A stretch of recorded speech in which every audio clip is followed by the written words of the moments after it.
Les assises de l'eau, ça vaut pour la Corse comme ça vaut pour la France. Pas de précipitation. Attention à cette espèce de réflexe qu'on pourrait avoir. Comme il tombe de l'eau quand on n'en a pas besoin et qu'il n'en tombe plus quand on en a besoin, l'idée c'est de dire on va stocker. Voilà, puis on va faire des grands barrages, puis ça va tout solutionner. C'est évidemment ce réflexe que je veux éviter. Avoir une approche intégrale. S'intéresser sur les usages de l'eau. Qu'est-ce qui est prioritaire? L'eau potable, c'est fait pour l'alimentation, c'est fait pour l'hygiène et c'est fait pour produire de l'alimentation. Ça, c'est les principaux usages. Bon. Tout le reste, il faut qu'on regarde parce que d'abord, ici, vous avez 50% de fuite sur les réseaux. Deuxièmement, on peut, comme on l'a fait à Bonifacio, s'interroger sur la réutilisation des eaux usées.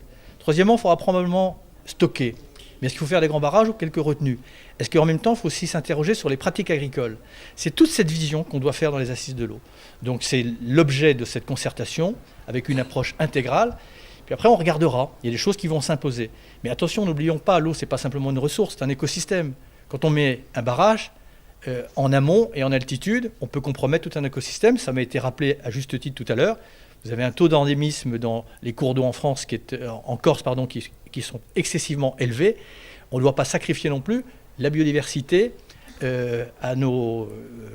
sur nos barrages en eau. Donc voilà, il faut avoir une approche intelligente, posée. C'est pour ça qu'on lance une grande consultation nationale en 2 phases. La première phase, c'est ce qu'on appelle le petit cycle, c'est-à-dire on regarde les réseaux, l'état des réseaux pour éviter les fuites. La deuxième phase, c'est sur les usages, les ressources et les moyens qu'il faudra mettre en place, collectivités locales, territoriales, État, pour préserver cette ressource. Aujourd'hui, on a fait un état des lieux. Donc on a évoqué à la fois les effets du changement climatique en Corse, on a évoqué en gros l'état des réseaux, l'assainissement, les consommations, les problèmes zone par zone, donc des régions déficitaires, le problème de la sécheresse, le problème des stockages, et puis pour nous, bien entendu, la vision stratégique que nous avons du schéma hydraulique à venir de la Corse. Donc en gros, aujourd'hui, c'était en quelque sorte une mise en route de ces assises. Ce qui nous fait quand même relativement plaisir, c'est le fait qu'on commence par la Corse. Donc ça veut dire qu'on prend en compte aujourd'hui la particularité de notre île en matière de climat et en matière de revendications. Hein.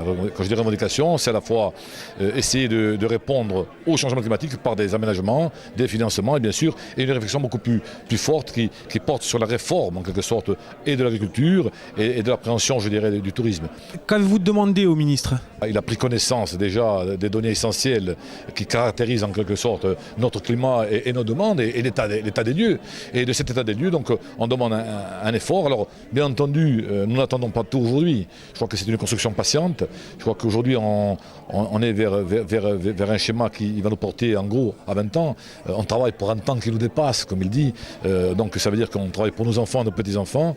Par ces propos, donc, le ministre d'État nous donne en quelque sorte une perspective qui va continuer demain d'ailleurs, puisque demain je serai à Paris avec le secrétaire d'État Sébastien Lecornu pour continuer à parler de ces assises de l'eau, donc au niveau français.